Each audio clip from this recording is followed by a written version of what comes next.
May nag-comment sa atin, ma'am, pwede po pa-explain ano pong differences ng BSAIS and BSIS? Medyo hindi ko pa po kasi ma-acquire yung differences nila. Okay, so first, let's differentiate. Si BSAIS is a course which combines the study of accounting, business, and technology. So, mag-aaral ka ng accounting, auditing, taxation, and information systems.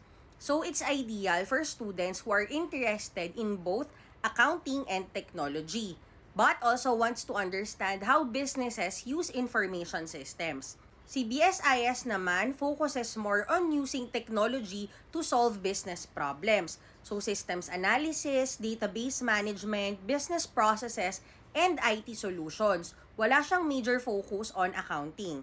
So in simple terms, CBSAIS is accounting with technology. CBSIS naman is business technology with little to no accounting focus. So if you are interested in accounting, finance, business systems, choose BSAIS. But if you're more interested in technology, data, and improving business operations through technology, choose BSIS.